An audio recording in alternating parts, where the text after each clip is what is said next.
மோடியிடம் ட்ரம்ப் சொல்லியிருப்பது என்னென்றால், யூகேயோட பிரைம் மினிஸ்டரும் அதே சொல்லியிருக்கிறார், பிரான்ஸ் நாட்டின் ஜனாதிபதி மேக்ரானும் அதே சொல்லியிருக்கிறார். இந்த தீவிரவாதத்தை நிறுத்த என்ன நடவடிக்கை எடுங்கள், நாங்கள் உங்களுடன் இருக்கிறோம். இதுல வந்து ஒரு ஒரு இதுவா இது ஏன்னா நடந்து கொண்டு இருக்கிறது ரொம்ப சீக்கிரட்டா நடக்கிறது. இதை பத்தி பிரதமரும் சொல்லிவிட்டார். இதை பத்தி எந்த விஷயம் வெளியில போகக்கூடாது. ஆகையால் நம்ம சோசியல் மீடியாலையும் சரி பல கற்பனைகள் வந்து கொண்டிருக்கு, இதாயிட போறது. ஆனால் என்ன ஆகும் என்று நம்ம புரிந்து கொள்ள வேண்டும். சிவா சார், ரியல் ஒன் நேயர்களுக்கு புரிய வேண்டியது என்னென்றால், எது நடந்தாலும் மோடி தரப்பில் இருந்து முதலில் போர் நடக்காது. பாகிஸ்தான் காத்து கொண்டிருக்கிறது. ஒரு போர் எப்படியாவது நடந்து விட்டால் 10 நாளில் சீஸ்ஃபயர் ஆகிவிடும். சீஸ்ஃபயர் என்னென்றால் ஐநா சபை கூடும், ஐநா செக்யூரிட்டி கவுன்சில் கூட இந்தியாவும் பாகிஸ்தானை உடனடியாக நிறுத்துங்கள் என்று. அப்படி நிறுத்திவிட்டால் பாகிஸ்தானுக்கு லாபம். ஆனால் இந்தியா அந்த மாதிரி போர் செய்ய போவதில்லை.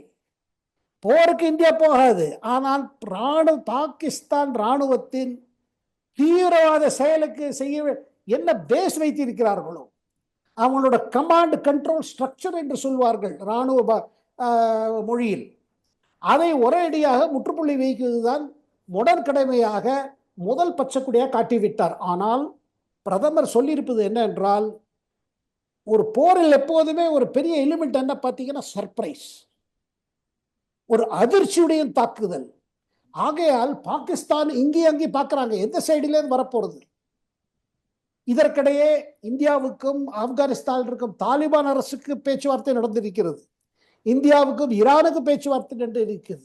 இதில் குறிப்பிடத்தக்கது என்னவென்றால், ஆப்கானிஸ்தானின் தாலிபான் தலைவர்கள், ஆப்கானிஸ்தானின் தாலிபான் இராணுவம், இதை தவிர்த்து ஈரான், இவர்களுக்கு பாகிஸ்தான் மீது ஒரு கசப்பு இருக்கிறது. ஏன்னா பாகிஸ்தான் அங்கேயும் வம்பு பண்ணி கொண்டு இருக்கிறது. பாகிஸ்தானின் இராணுவ தலைவர்கள் தாலிபான் வந்தபோது நினைத்தார்கள் ஆப்கானிஸ்தான் பாகிஸ்தானிடம் வந்துடும் என்று, அவர்களுக்கு அடிமையாகி விடுவார்கள் என்று. ஆனால் அப்படி நடக்கவில்லை. ஆகையால் இப்ப தாலிபான் தலைவர்கள் இந்தியா பக்கம் பார்க்கிறார்கள். தாலிபான் வந்து இப்ப என்ன இந்தியாவிடம் கேட்பது என்னென்றால், தாலிபான் அங்கு ஆட்சி வருவதற்கு முன்பாக தாலிபான் ஆப்கானிஸ்தானின் வளர்ச்சியாக்க இந்தியா பல உதவி செய்து கொண்டிருந்தது. அண்ட் கோவிட் காலகட்டத்தில் பார்த்தீங்கன்னா மருந்து, அதுக்கு மற்ற தேவையான ஹாஸ்பிட்டல் மெட்டீரியல்ஸ், எக்யூப்மெண்ட்டு, இதை தவிர்த்து ஆப்கானிஸ்தான் கல்விக்கு தேவையானது, குடிநீருக்காக வேண்டிய இதெல்லாம் ப்ராஜெக்டுகள், இதெல்லாம் இந்தியா தான் பண்ணி கொடுத்து கொண்டு இருக்கிறது. இப்போவும் தாலிபான் ஆட்சி வந்து பண்ணி கொண்டு இருக்கிறது.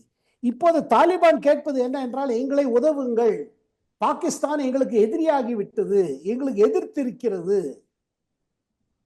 அண்ட் பாகிஸ்தானில் இப்போ செயல்படும் தேரிக்கி பாகிஸ்தான் என்ற ஒரு குரூப் இருக்கிறது. அதை பாகிஸ்தான் ராணுவம் கதறுகிறது, அது தீவிரவாதிகள் என்று. அவர்களுக்கு இந்தியா உதவுகிறது என்று ஒரு குற்றச்சாட்டு.